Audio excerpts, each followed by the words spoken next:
Good morning all.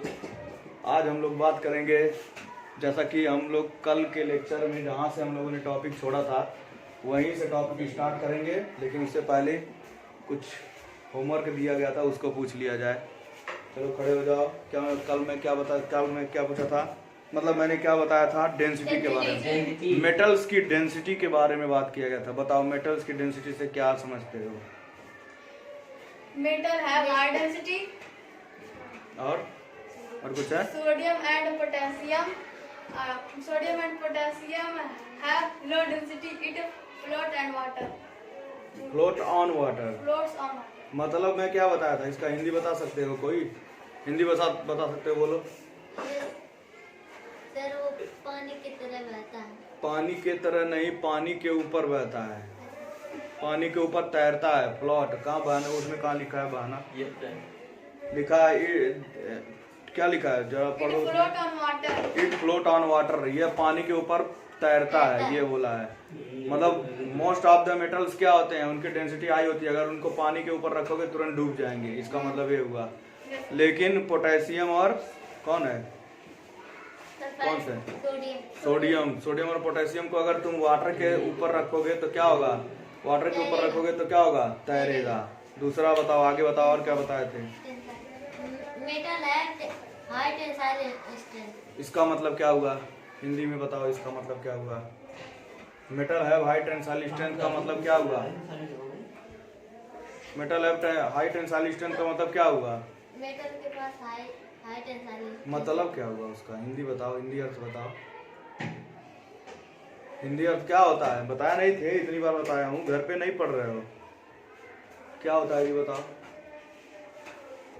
Hindi बताओ। Tensile strength बताए थे ना, मेटल है हाई टेंसाइल स्ट्रेंथ का मतलब क्या हुआ?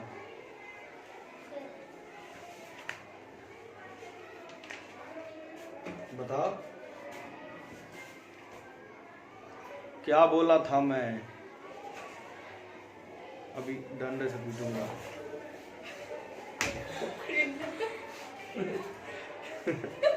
मेटल है हाई टेंसाइल स्ट्रेंथ का मीन्स क्या बताया था? हिंदी में क्या बताया था? क्या बताया था जी? बताओ तो। ये तो बता रहे हैं, क्या बताए थे? क्या उधर जा रहा है?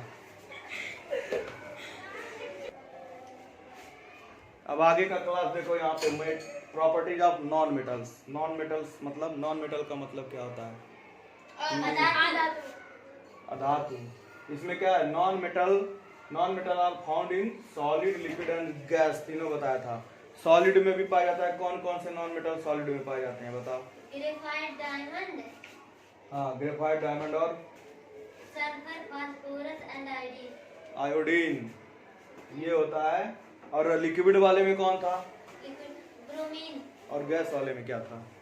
हाइड्रोजन, ऑक्सीजन और क्लोरीन।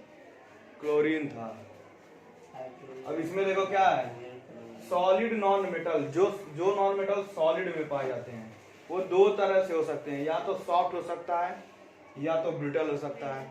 सॉफ्ट का मतलब क्या होता है? एकदम मुलायम होगा। या तो ब्रिटल का मतलब एकदम समझ जाओ, एकदम सॉफ्ट मीन्स मुलायम। ब्रिटल का मीन्स जैसे देखो, सॉफ्ट होगा तो तोड़ेंगे तो आवाज नहीं करेगा, अगर ब्रिटल होगा तोड़ेंगे तो बहुत तेज आवाज करेगा।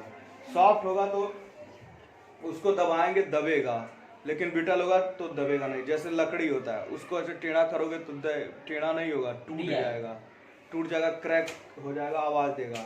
यानी हम ये कह सकते हैं ब्रिटल का मतलब होता है ना, उसके ऊपर अगर थोड़ा सा भी जोर दिया जाए तो, जैसे शीशा, सबसे बढ़िया एग्जांपल, शीशा का क्या है? ब्रिटल है। उसके ऊपर थोड़ा सा एक पत्थर लगेगा तुरंत क्रैक हो जाएगा। लेकिन वहीं पे अगर कोई क्या हो, कोई तांबे का तार हो, उस पर अगर उसको अगर दबाया जाए, इस तरह से दबाया जाए या फिर उसके ऊपर फोर्स लगाया जाए तो वो क्या होगा? अपना आकार चेंज कर देगा, लेकिन टूटेगा नहीं। उसी को डक्टाइल बोलते हैं और इसको बोलते हैं ब्रिटल। सॉफ्ट में कौन कौन से आते हैं? कौन कौन से नॉन मेटल आते हैं? ग्रेफाइट किस में आएगा? सॉफ्ट। और ब्रिटल है सल्फर, सल्फर है ब्रिटल। सल्फर को तोड़ोगे जैसे चॉक नहीं होता, ऐसे करोगे तुरंत टूट जाएगा, लेकिन ग्रेफाइट को ऐसे करोगे नहीं टूटेगा। समझ में आ रहा है ना? तो इसलिए उसको सॉफ्ट में। Graphite and iodine have shine and lustre.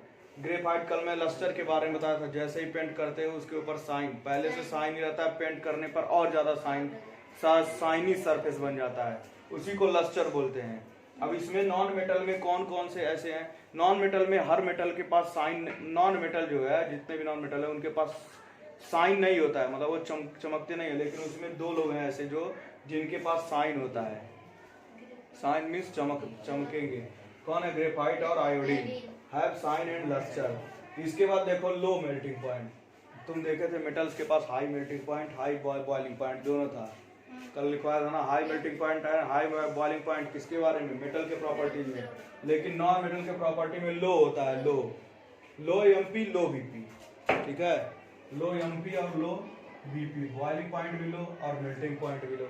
अब दिया ग्रेफाइट के पास, देखो इसमें एक जो नॉन मेटल है ग्रेफाइट, वो थोड़ा ये रूल नहीं फॉलो करता है, लो वाला नहीं, इसके पास हाई एमपी होता है। मतलब एक ऐसा नॉन मेटल है जो, और सारे नॉन मेटल का क्या होगा? Low melting point, low boiling point, लेकिन ग्रेफाइट का हाई मेल्टिंग पॉइंट रहेगा। बस ये एक ऐसा है। उसके बाद क्या मेटल में क्या देखे थे? मेटल कैसे होते हैं? मैलिएबल होते हैं, उनको पीटा जाए, हैमरिंग किया जाए तो पतले सीट में बदल जाएंगे। और उनके पास डक्टाइल नेचर होता है, डक्टाइल, उनको खींचते जाओ पतला होते चले जाएंगे। लेकिन नॉन मेटल के पास ऐसा नहीं होता है। नॉन मेटल क्या होता है? नॉन मैलिएबल होता है और नॉन डक्टाइल। वो उसको अगर तुम शीशा है उसके ऊपर हथौड़े से मारोगे तो पतला नहीं होगा, तुरंत क्रैक हो जाएगा, तुरंत टूट जाएगा। इसी को बोलते हैं नॉन मैलिएबल। नॉन डक्टाइल का मतलब अगर उसको ऐसे इस तरह से उसको खींचो तो खींचेगा नहीं, वो क्या होगा? तुरंत टूट जाएगा। समझ आ रहा है? अब दिया नॉन सोनरस। नॉन सोनरस का मतलब क्या होगा? सोनरस साउंड करता है कौन करता है? मेटल। बता दो ना, सोनरस साउंड का मतलब क्या होता है? जल्दी बताओ। सोनरस मतलब क्या होता है? सुरीला साउंड प्रोड्यूस करता है। जब दो मेटल को एक दूसरे से स्ट्रक करोगे, लड़ाओगे, तो कैसा साउंड आएगा? सोनरस साउंड आएगा। मतलब उसमें मिठास रहेगा, सुनने का मन करेगा कि फिर से सुनने को मिले। समझाया? उसी तरह से ये नॉन सोनरस साउंड होता है, मतलब डल साउंड, एकदम बेकार सा साउंड। दो नॉन मेटल को अगर लड़ाओगे, लकड़ी को लकड़ी से लड़ाओगे तो कैसा आवाज करेगा? Non sonorous. मतलब ऐसा आवाज करेगा कि दोबारा सुनने का मन नहीं करेगा, कहेगा हटाओ इसको, इधर से हटाओ। ऐसे घंटी बजता है, घंटी देखते हो ना मंदिर में बजता है, तो किस तरह से साउंड करता है? क्या बता रहा था मैं? Non sonorous.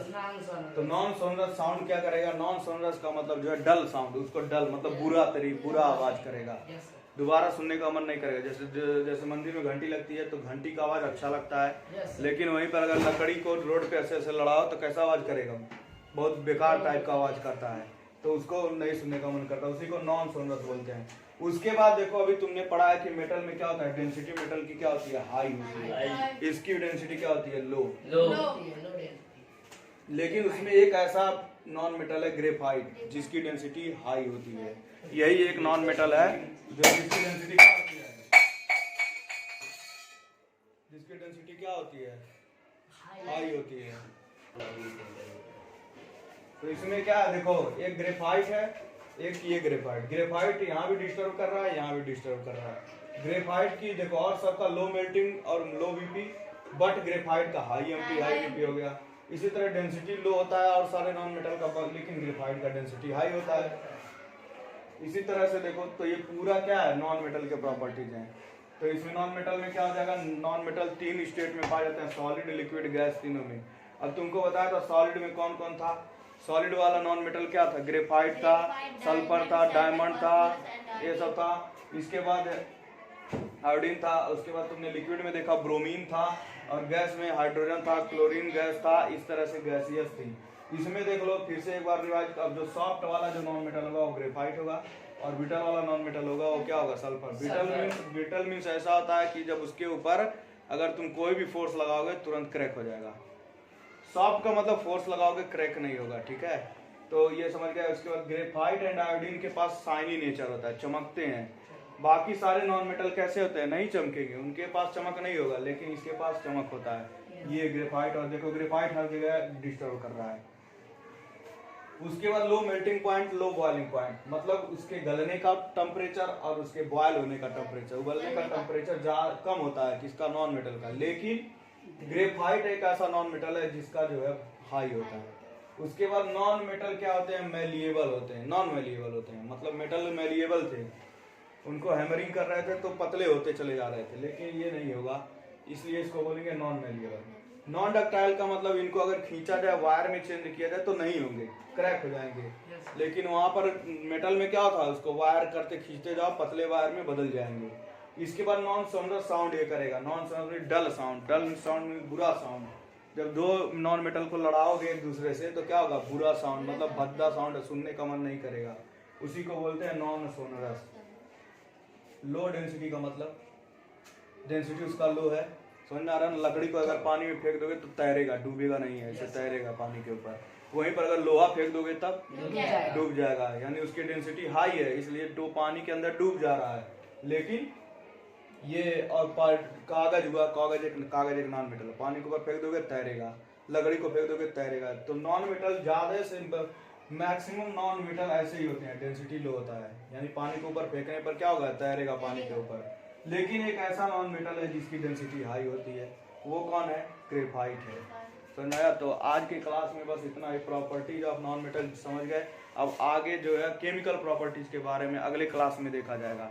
अब यहाँ पर फिजिकल प्रॉपर्टी मेटल का और नॉन मेटल का सबका खत्म हो गया।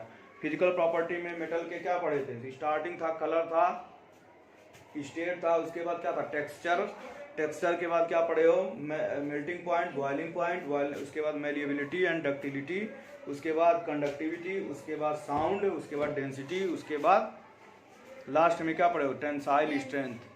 टेंसाइल स्ट्रेंथ का मतलब क्या बताया था कि जब उसको ताना जाए तो उसमें क्या होता है, मजबूती होता है। जितना उसको तानोगे, ऐसा नहीं कि तान उसको खींचने के बाद क्या हो जाए कि मतलब पतला तो होगा ही लेकिन उसकी मजबूती खत्म नहीं होगी। जैसे कॉपर वायर पतला कर दो उसके बाद ऐसे हाथ में बांधो, टूटता है क्या, नहीं टूटता है। वो कैसे होता है, मतलब तभी भी उसकी मजबूती बनी रहती है, तो उसको क्या बोलते हैं, टेंसाइल स्ट्रेंथ, उसी को बोलते हैं। और इसके बाद ये नॉन मेटल के सब प्रॉपर्टी है। ठीक है, तो आज के लिए बस इतना ही। थैंक यू, धन्यवाद।